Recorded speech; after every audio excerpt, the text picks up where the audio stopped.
우리가 계속해서 창세기를 보면서 오늘은 34장의 이야기를 하게 되는데요. 사실 34장의 이야기는 설교자들 중에서 잘 넘어가는 장 중에 하나예요. 잘 설교를 안 해요, 사실. 왜냐하면 이게 굳이 성경에 기록되어야 될 이유를 모를 정도로 더러운 이야기들이 많습니다.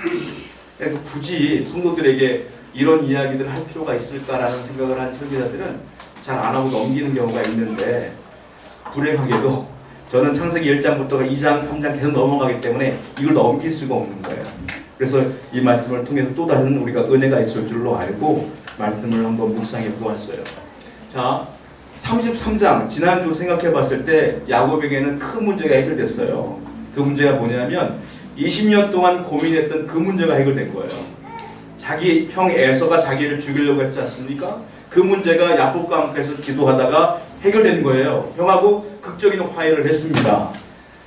20년을 괴롭혔던 그 문제가 해결됐으면 이제 문제 다 끝난 거잖아요. 이제 얼마나 행복하고 얼마나 후련하겠습니까? 그런데 먼 날도 아니에요. 바로 34장에 넘어오면 형 에서의 문제는 문제도 아니에요. 더 큰, 더 어려운 문제가 기다리고 있었던 거예요. 34장의 문제는 더 큰 문제입니다. 예를 들자면 이런 거예요.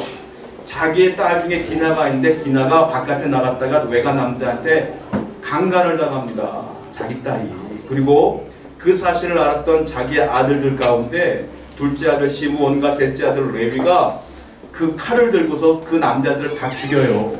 그래서 그 사람들이 화가 나가지고 민족으로 결성을 해서 야곱의 가정을 다 죽이려고 쫓아와요.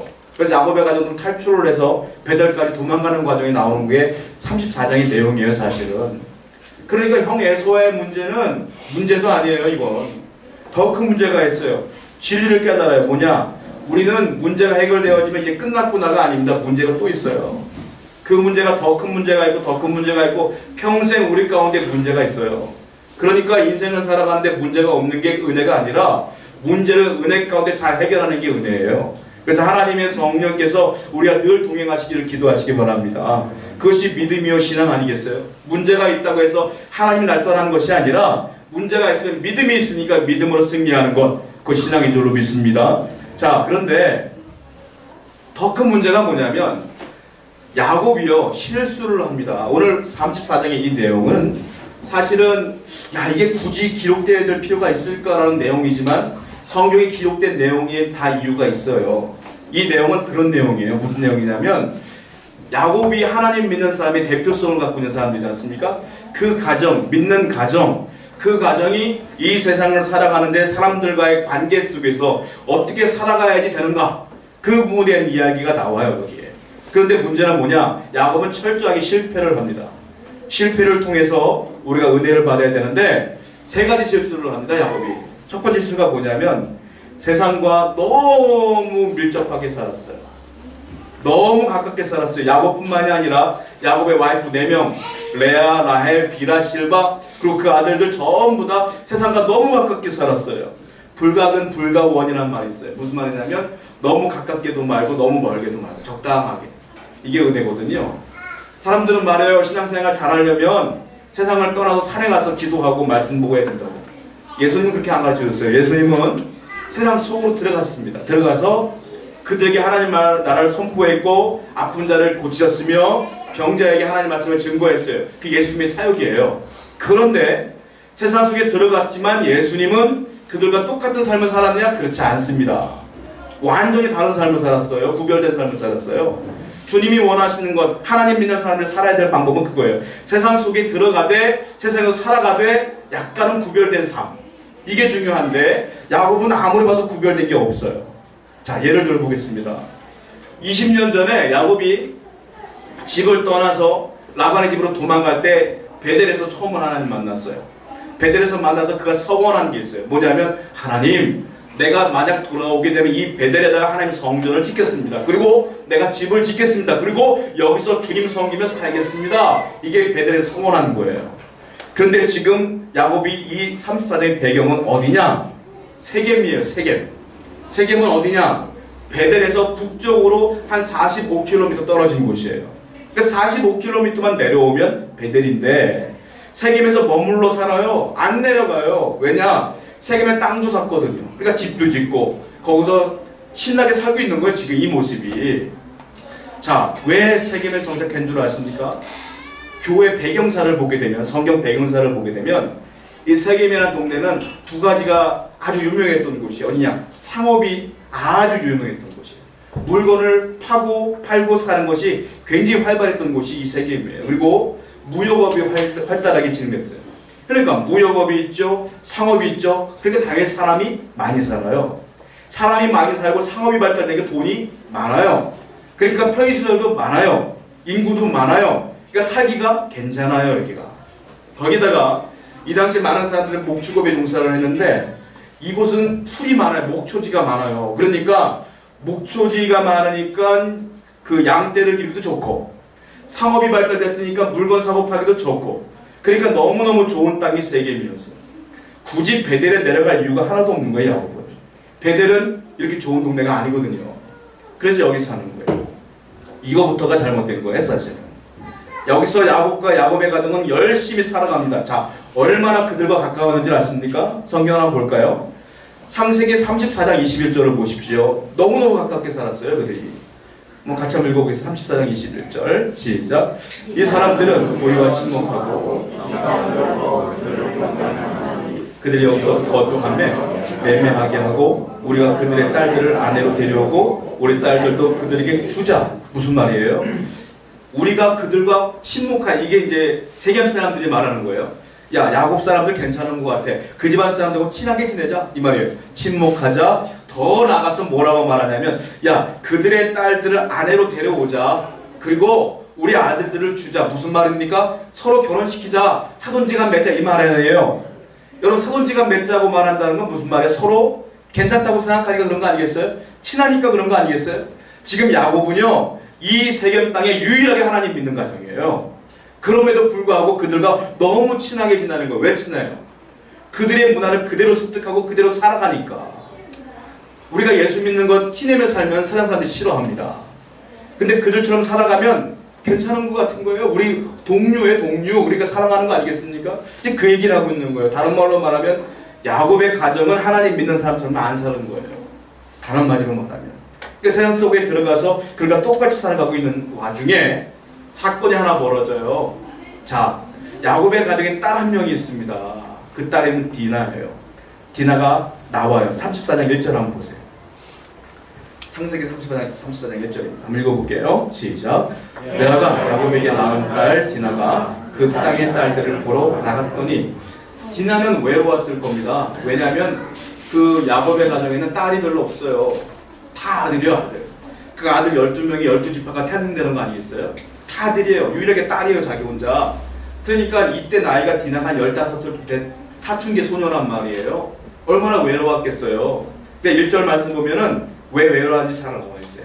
잘 보세요. 디나가 그 땅에 딸들을 보러 나갔더니 이 말은 무슨 말이냐면 세겜 땅에 자기 또래의 여자 아이들을 만나러 나간 거예요. 그러니까 혹시 내 또래의 여자아이들이 있지 않을까라는 생각을 갖고 나간 거예요. 이게 그 땅의 딸들이란 말은. 그러니까 집안에서 얼마나 외로웠겠어요. 혼자 부모님께 말하지 않고 혼자 바깥에 나가는 거예요. 근데 이게 문제예요. 왜냐? 이 세겜 땅은 이방 사람들이 사는 곳인데 그 당시 이방 사람들이 살아가는 그곳에는요 여러 가지 문제가 있었는데 특별히 문제가 뭐냐면 성적인 문제가 있는 곳이었어요. 그 당시에는. 또 우상 숭배가 만연했고요. 그들에게는 그것이 아무 문제가 되지 않았어요. 자, 한번 성경을 볼게요. 레위기서에 보면 그들을 표현하는 장면이 나와 있어요. 어떻게 표현하고 있느냐? 레위기 18장 24절입니다. 한번 읽어보겠습니다. 읽어볼게요. 시작. 너희는 이 모든 일을 스스로 더럽히지 말라. 내가 너희 앞에서 쫓아내는 족속들이 이 모든 일로 말미암아 더러워졌고. 자, 하나님 말씀하세요. 너희 앞에서 쫓아내는 족속들은 무슨 족속을 말하냐면 가나안 족속, 즉 여기 살고 있는 세겜을 다 포함한 그 사람들을 말하는 거예요. 왜 쫓아냈느냐? 이 모든 일로 말미암아 더러워졌다. 이 모든 일은 이 전절에 나와 있어요. 그게 뭐냐? 그들은 제가 굳이 안 읽은 이유는 별로 좋은 얘기가 아니라 그래요. 이방 사람들은 수간, 동성애, 근친상간 이런 것들이 만연해 있었어요. 근데 그것이 문화예요, 그들에게는. 그러니까 하나님 보실 때는 그것을 악하게 보시고 내가 그들을 왜 쫓아내는 줄 알아? 그들이 그렇게 악하기 때문에 쫓아내는 거야. 그들은 더러워진 거야. 이렇게 표현하고 있는 거예요. 그러니까 지금 세겜 지역의 이 사람들은 그런 거에 대한 아무런 죄책감이 없는 사람들이란 말이에요. 디나가 아름다운 여인 사춘기 소녀가 혼자 나갈 만한 도시가 아니에요, 거기가. 그런데 문제가 발생되지 않습니까? 그 중에 그 추장이 이름이 하몰인데 하몰의 아들 가운데 세겜이라는 아들이 있어요. 그 세겜이 디나를 보고 강제로 겁탈을 해버려요. 자, 여러분 여기서 기억해야 될 게 있어요. 이 디나는요, 나이가 어리니까, 그리고 지금까지도 라반의 집에 살다가 이제 내려온 거니까 이 지역에 대한 선 이해가 없을 수 있어요. 그런데 야곱은 아니잖아요. 야곱은 나이가 이 당시에 한 100세쯤 됐을 거란 말이에요. 100세 먹은 할아버지 야곱이 그 선 이해가 없었냐는 거예요. 이 지역에 어떤 도시라는 걸 알고 있었음에도 불구하고 디나에게 여긴 조심해야 된다, 나가지 마라 라는 말은 하나도 없어요. 그러니까 이 아이에게, 디나에게 그런 조치를 하나도 안 취해요. 한마디로 말하면 야곱은 디나에게 관심이 없어요. 오로지 아들에게만 관심이 있고, 특별히 요셉에게 전혀 관심이 없어요, 전혀. 그러니까 디나가 알지 못한 상태에서 나갔다가 이런 일들을 당하게 되는데, 더 심각한 건 우리가 알기로는 겁탈만 당했구나라고 하지만 그렇지 않아요. 더 심각해요. 창세기 34장 26절 한번 보십시오. 26절 읽어보겠습니다. 시작. 칼로 하몰과 이게 이제 나중에 레위와 시므온이 그 집안 사람 다 죽이는 장면인데요. 그 뒤에 뭐라고 써있냐면 거기서 디나를 세겜의 집에서 데려왔다고 써있어요. 그 말은 무슨 말이에요? 겁탈을 당한 뒤에 세겜에게 끌려가서 감금당한 겁니다. 그 집에. 그러니까 겁탈뿐만 아니라 감금까지 당하고 있는 상태였던 거예요.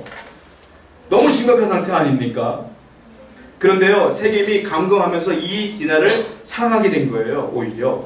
그래서 이렇게 얘기를 합니다. 한번 성경을 볼게요. 그 세겜에 대한 이야기가 나와요. 34장 19절입니다. 읽어보겠습니다. 시작. 이 소년이 그 일 행하기를 지체하지 아니하였으니 그가 야곱의 딸을 사랑하며 그는 그의 아버지 집에서 가장 존귀하다. 세겜에 대한 이야기예요. 무슨 말이냐면 세겜이 결국 디나를 사랑했어요. 그래서 아버지에게 얘기하는 거예요. 아버지, 나 이 여자와 결혼하고 싶어요. 그랬더니 이제 하몰이 와가지고 결혼하자 이 얘기를 하고 있는 거예요. 그런데 세겜에 대한 이야기를 할 때 뭐라고 말하냐면 그는 그 집에서 가장 존귀했다. 여러분, 야곱이 사는 동네가 어딥니까? 세겜이에요. 근데 이 하몰의 아들 이름이 뭐예요? 세겜이에요. 무슨 말인 줄 아십니까? 하몰이 한마디로 말하면 이 세겜을 다스리는 대통령과 같은 사람이에요. 한마디로. 그 자기 아들 이름을 세겜이라고 지은 이름 뭐냐면 내가 내 대신 내가 은퇴를 하게 되면 물려둘 녀석이 이 녀석이야 라고 생각한 거예요. 그래서 동네 이름처럼 똑같이 세겜이라고 지은 거예요. 그래서 그 많은 아들 가운데 존귀하다는 건 무슨 말이냐면 이 하몰이 특별히 세겜을 사랑했던 겁니다. 자기 추장으로 여겼던 거예요. 자, 근데 뭡니까? 그렇게 아무리 훌륭한 사람이고 뭐예요? 정욕의 노예가 되어서 길 가는 여자 아무나 붙잡고 이런 못된 짓을 저질렀는데요. 그러나 그들에겐 죄라고 생각하지 않는 거죠. 여러분, 우리는요, 이 세상에 살아가고 있어요. 저도 그렇고 여러분도 그렇고 우리 이제 권사님들은 다 자녀들이 출가했는데 자녀들의 문제가 심각한 거예요. 이 세상을 살아가는데 그냥 공부 잘해라, 너 비전을 품어라, 좋은 대학 가라, 이게 아니라 이 험한 세상을 살아가는데 영적으로 정결하게 살아갈 수 있도록 훈련과 교육을 해야 되는 거예요. 야곱은 그런 교육이 전혀 없습니다. 그러니까 이런 일이 벌어지는 거 아니겠어요? 아니, 그런 훈련을 하려면 내가 그렇게 살아야 돼요, 사실. 우리가 그렇게 살지 않으면 그런 훈련을 할 수가 없어요. 야곱이요, 깨끗한 삶을 살지 않았기 때문에 이런 일이 벌어지는 거예요. 첫 번째 야곱 실수가 뭔지 아십니까? 세상에서 살아가는데, 세상 속에서 살아가는데 그들과 똑같이 살아갔다는 게 문제예요. 성경을 볼게요. 예수님이 이렇게 말씀하십니다. 요한복음 17장 16절입니다. 한번 읽어보겠습니다. 시작. 내가 세상에 속하지 아니함 같이 그들도 세상에 속하지 아니하였사옵나이다. 세상에 살아가되 세상에는 속하지 말아라, 이거 아니겠습니까? 그러니까 하나님 믿는 사람처럼 살아가야 돼요. 그것이 구별된 삶이라는 거예요. 자, 모세가 출애굽을 한 뒤에 출애굽을 40년 동안 하는데 2세들이 탄생했을 거 아니에요. 그 2세들을 모아놓고 모세가 훈련합니다. 교육해요. 그 교육 내용이 있어요. 아주 무섭습니다. 신명기 7장을 보세요. 신명기 7장 2절부터 4절입니다. 읽어보겠습니다. 시작.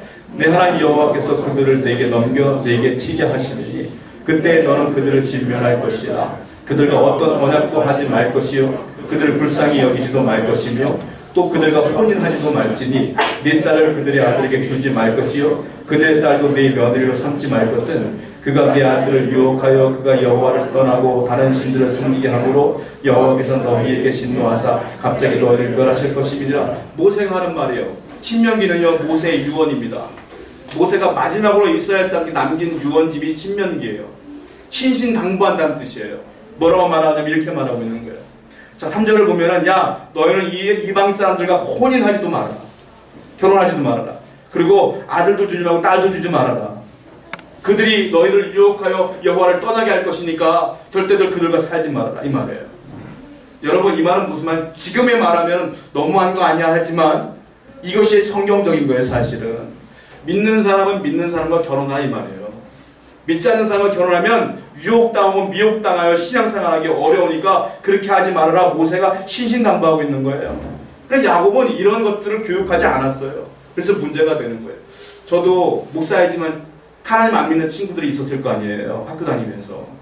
어느 날 친구들과 함께 만남을 가졌어요. 그런데 대화를 하는데 그들도 저를 불편해하고 저도 불편하더라고요. 이 대화 포인트가 안 맞아요. 그들은 맨날 야 어디 갈까? 술 먹으러 갈까? 노래방 갈까? 저는 정말 가기 싫은 곳이에요. 거기를. 그런데 가자고 그러고 대화하는데 저는 정말로 입에 담지도 못할 대화들을 막 하더라고요. 나는 이제 안 오는 게 좋겠다 해서 안 갔어요. 그냥. 저와 같은 목사들, 제 목사 친구들도 있을 거 아니에요. 그들과 만나면 무슨 대화하는 줄 아세요? 야 오늘 어느 날 보니까 창세기 어디 보니까 이 말씀 해석이 안 되더라. 어떻게 해석하니? 그럼 그 얘기를 해석하고 말씀을 연구하고 교회가 어떻게 하면 부흥할까 그런 얘기들 하고 그러거든요. 대화가 안 돼요. 우리는 사실은. 여러분이 세상 사람들과 대화가 잘 된다는 건 세상 속에서 깊이 관여되어 살고 있기 때문에 그래요. 사실. 하나님께서 말씀하시는 건 뭐예요? 그렇게 가까이 가지 말아라. 적당한 거리를 두고 구별되게 살아가는 것이 맞지 않느냐 이 얘기를 하고 있는 거라는 거예요. 자, 야곱은 두 번째 실수를 합니다. 뭐냐? 야곱은 깊이 들어간 것뿐만이 아니라 세상 사람들과 적당히 타협하며 살았어요. 그것이 본문에 잘 나와야 돼요.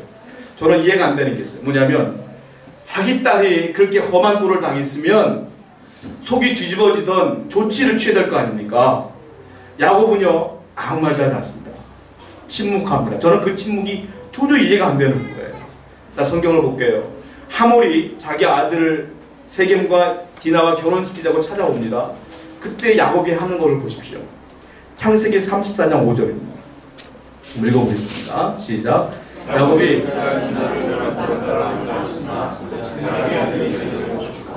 그들이 돌아오기까지 잠잠하였고 맨 마지막으로 잠잠하였고 그 소식을 들었어요.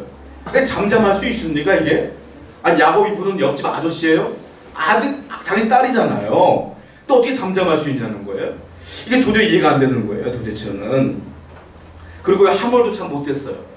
그런 일이 벌어졌으면 와갖고 일단 사과를 해야죠. 죽을 죄를 졌습니다. 그리고 자기 아들도 또 같이 와야죠. 같이 와서 무릎을 꿇고 절을 하며 사과를 해야 되지 않겠어요? 아들은 오지도 않고 하몰은 사과도 안 하고 바로 뭐라냐면 이렇게 된 거 그냥 결혼시킵시다 이 말하고 앉아있는 거예요. 여러분 제가 법은 잘 모르지만 이 정도 세겜의 죄는 약취유인죄, 성폭행죄, 감금죄 다 포함한 한 징역 20년 때려야 되는 거 아닙니까 사실은? 그 정도는 큰 죄 아니겠어요? 근데 아무 말도 안 해요 야곱이. 잠잠해요. 저는 궁금했어요. 왜 잠잠했을까? 왜 침묵했을까? 두 가지 결론이 나왔어요. 첫 번째 결론은 뭐냐? 이 디나가요 누구 딸인 줄 아십니까? 야곱의 딸이지만 엄마가 누군 줄 아세요? 레아예요. 레아. 만약에 라헬의 딸이었으면 야곱이 가만히 안 있었을 것 같아요. 레아는 야곱이 미워하는 와이프예요. 별로 안 속였잖아요 자기를. 그러니까 레아를 평생 안 이뻐했다고요. 레아의 딸이었을 것이다. 그러니까 그런 건 아닐까라는 생각을 했고, 그러나 성경적으로 볼 때 더 확실한 이유가 있어요. 성경을 보겠습니다. 34장 30절을 보세요. 읽어볼게요. 시작. 야곱이 시몬과 레에게 이르되 너희가 주민 가나안 족속과 브리스 족속에게 악취를 내게 하였도다. 나는 수가 적은 줄 그들이 모여 나를 치고 나를 죽이리니 그러면 나와 내 집이 멸망하리로다. 왜 잠잠했느냐면 하몰이 추장이라고 그랬지 않습니까? 하몰이 딱 왔는데 그 앞에서 왜 그랬냐고 멱살을 잡을 수가 없는 거예요. 왜냐? 이 녀석이 군사를 내도 날 죽일 것 같은 거예요. 무서웠던 거죠. 겁이 났던 거죠. 그래서 한 말도 못해요. 그리고 오늘 이 본문 말씀은 아들에게는 이렇게 말하는 거예요. 너 왜 그들을 다 죽여갖고 왜 악취를 내게 냄새나게 하냐? 냄새가 나니까 그들이 우리를 쫓아와서 죽일 거 아니냐? 이 얘기하고 있는 거거든요. 그러니까 이 야곱의 속마음이에요. 다른 말로 말하면 자기가 목숨을 잃을까봐 참는 거예요. 지금 얼마나 비겁한 아버지입니까? 자기 딸이 그 모양을 당했는데 아버지가 참아요. 그게요, 선한 마음으로 참는 게 아니라 자기 죽을까봐 참는 거예요. 지금 이 비겁한 타협을 하고 있는 것이 누구냐? 야곱이다. 누구한테 배웠을 것 같아요? 할아버지하고 아버지한테 배웠어요. 할아버지가 누구예요? 아브라함이잖아요. 아브라함이 애굽에 내려갔을 때 자기 아내 사라에게 뭐라고 말했어요? 우리 부부 관계가 아닙니다. 당신 내 누이 동생입니다. 두 번이나 속였어요. 두 번이나. 자기 살을라. 아버지 이삭도 마찬가지예요. 그랄 땅에 내려가서 여보, 당신 여보가 아니요, 내 동생이요. 그걸 보고 자란 야곱이 그걸 속이는 거 당연한 거 아니겠어요? 저는 깨달았어요. 뭐냐? 아, 아브라함도 그렇고 이삭도 그렇고 야곱도 그렇고 위대한 신앙의 인물임에도 불구하고 이렇게 살아갔었구나. 그러니까 이 땅을 살아가는 모든 분들은 죄인이 모두가 죄인이구나. 연약하구나. 부족하구나. 저도 그렇고 여러분도 그렇고. 그러니까 우리는 하나님이 필요해요. 그러니까 우리는 신앙이 필요해요. 그러니까 우리 회개가 필요한 거예요. 연약한 존재입니다. 교만한 이유가 하나도 없는 거예요. 이 비겁한 침묵. 제가 예전에 한 공영방송에서 이슬람과 기독교 문화를 이야기하면서 다큐멘터리인데요. 기독교는 참 나쁜 종교로, 그리고 이슬람은 참 좋은 종교로 묘사한 프로그램이 있었어요. 다큐멘터리가. 근데 그것을 방영한다는 얘기를 듣고 목사님들, 우리 한국교회 리더급들 되는 목사님들끼리 회의가 진행됐어요. 이걸 어떻게 놔둘 것이냐. 한 분은 얘기해요. 한쪽은 얘기해요. 참아보자. 기독교는 참는 거니까 참아보자. 한쪽은 얘기해요. 참을 수 없다. 우리가 욕먹는 건 괜찮은데 왜 하나님이 욕을 먹어야 되느냐. 왜 세상 사람들에게 왜 복음을 욕먹이느냐. 이거 참을 수가 없다. 그래서 결론이 어떻게 되냐. 참지 말자가 나왔어요. 어떻게 됐냐면 대형 버스를 막 대절해가지고 그 한국교회 유명한 목사님들과 더불어 많은 성도님들이 그 차를 타고 그 방송국 앞으로 갔어요. 그래서 데모를 했어요. 시위를 했어요. 방송하지 말라고. 세상 사람들은 그 사실을 보고 막 욕을 해요. 역시 기독교는 그렇구나. 역시 나쁜 애들이야. 막 댓글을 쳤는데 놀라운 결과가 나왔어요. 그 사건 때문에 그 방송국에서 다시는 그와 같은 기독교를 욕보이는 방송을 안 하더라고요. 안 했어요. 지금까지 못 봤어요. 여러분, 기독교는 참는 종교에 맞아요. 용서의 종교에 맞아요. 사랑의 종교에 맞아요. 마치 야곱이 용서해 준 것처럼 보여주는 것 맞아요. 예수님도 그랬어요. 야, 참어라, 용서해라. 오른뺨을 맞으면 왼뺨도 대라. 참으라 그랬어요. 세상 사람들이 기독교인을 바랄 때 어떻게 바라보냐면 사랑이 많은 사람들, 착한 사람들, 갑자기 욱하거나 성질 내면 쟤 왜 그래? 쟤 신앙이 없구만. 이렇게 판단해요. 우리는 억울을 참아야 되는 경우가 많아요. 그러나 성경적으로 뭐라고 말하냐면 참지 말라가 맞는 거예요, 사실은. 불의를 보면서까지 참아야 되느냐? 그렇지 않습니다. 지금 야곱을 참으면 안 되는 거예요, 이거는. 근데 세상 사람들 그렇게 바라보잖아요. 자, 예수님은 참았을 거예요, 안 참았을까요? 안 참았어요. 한번 볼까요? 요한복음 18장 23절입니다. 요한복음 18장 23절 한번 읽어볼게요. 시작. 예수께서 대답하실 때 바른 말을 하였으면 네가 어찌하여 나를 치느냐. 이 예수님께서 재판받으시는 가운데에 대제사장의 종이 있어요. 종이 예수님을 욕하며 욕보이며 때리는데 막대기로 때리는 게 아니라 뭘로 때리냐면 손으로 탁 때리는 거예요. 예수님이 원래 예수님 같으면 야, 너 이때 여기서 때려라 이렇게 맞는 건데 예수님이 뭐라고 말하냐면 이렇게 말하는 거예요. 야, 내가 무슨 잘못을 했니? 야, 네가 말을 해봐. 내가 무슨 잘못을 한 거야? 내가 바른 말을 했어. 근데 너 어째 나를 때리냐? 예수님이 이렇게 말씀하신 거예요. 자, 막대기로 때리는 건, 간접적으로 막대기로 때리는 건 허용되는 부분이에요. 죄인들을 그렇게 때렸으니까. 그래서 손으로 때리는 건 허용이 안 되는 거예요. 이거는 인격 모독인 거예요. 예수님께서 그 하인에게 그렇게 얘기하는 거예요. 너 나를 왜 때리니? 예수님이 안 참았다는 겁니다. 불의를 보고 가만히 안 있었던 거예요. 돌아가시기 이전까지. 예수님 알다시피 성전 정화시킬 때 막 상 뒤엎고 그러잖아요. 여러분, 진짜 신앙인은 뭐냐면 세상과 적당히 타협하며 사는 게 아니라 불의를 보면 하나님 욕보이는 행동을 하면 싸우는 게 맞는 거예요, 사실은. 그것이 신앙적인 구별된 삶을 사는 거다라는 거예요. 여러분들 그래서 무조건 참지 마십시오. 그들이 죄를 짓고 그들이 하나님을 욕보이면 한 말씀 하셔야 되는 거예요. 자, 그런데 야곱의 집에서 자녀들이 참지 않았어요. 여기까지 잘했어요. 근데 참지 않았을 때 그 다음에 행동하는 게 문제가 돼요. 성경을 보겠습니다. 34장 14절입니다. 읽어볼게요. 시작. 야곱의 아들들이 그들에게 말하되 우리는 그리하지 못하겠노라. 할례받지 아니한 사람에게 우리 누이를 줄 수 없노니 이는 우리의 수치가 됨이니라. 여기까지 좋습니다. 이때 아들들의 나이가 한 10대에서 20대쯤 됐을 거예요. 이 아들들이 혈기왕성한 아들들이 내 누이 동생이 그렇게 됐는데 가만히 있을 수 없어요. 여기까지는 의분이고 정당한 분노예요. 여기까지 딱 맞아요. 근데 문제는 두 번째, 세 번째 방법이 잘못돼요. 레위와 시므온이 뭐라고 말하냐면 세겜에게 찾아가서 이렇게 얘기를 해요. 야, 우리는 할례받은 족속이다. 너희들은 할례를 안 받았지? 그러니까 할례를 안 받은 족속과 결혼시킬 수 없어. 맞는 말 같아요. 그리고 뭐라고 말하냐면 그러니까 너희도 할례를 행하라. 그러면 결혼시켜줄게. 그런데 세겜이 이 디나를 사랑하니까 오케이. 그래서 추장 아들이지 않습니까? 온 민족에게 명령해요. 모든 남자들은 다 할례를 행하라. 할례를 다 행했어요. 3일쯤 됐을 때 남자들은 그렇게 3일쯤 되면 못 움직이잖아요. 그때 레위와 시몬이 칼을 들고 다 죽여버려요. 그 사람들. 자, 뭔 잘못했냐? 두 번째가 뭐냐? 거짓말을 했어요. 자기 복수를 위해서. 세 번째가 뭐냐? 너무 과하게 복수를 했어요. 한 대 맞으면 한 대만 치면 되는데 한 40대 이상을 친 거와 똑같은 거예요, 이거는. 너무 과하게 자기 분노를 표출했다는 거예요. 그래서 이 야곱 가정이 큰 위기를 겪게 돼요. 마지막에 야곱이 이제 사망하기 전에, 이제 노인이 돼서 죽기 전에 자녀들을 딱 앉혀놓고 축복을 다 합니다. 근데 유일하게 축복 못 받은 사람이 누군 줄 아세요? 이 시므온과 레위입니다. 한번 성경을 보겠습니다. 창세기 49장을 보세요. 5절부터 7절입니다. 읽어보겠습니다. 시작. 시몬과 레위는 형제요. 그대오나 그들의 모의에 상관하지 말지어다.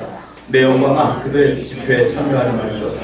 그들이 그들의 분노대로 사람을 죽이고 그들의 혈기대로 소의 발목 힘줄을 끊었음이로다. 그 노여움이 혹독하니 저주를 받을 것이요. 저주를 받을 것이라. 내가 그들을 야곱 중에서 나누며 이스라엘 중에서 흩으리로다.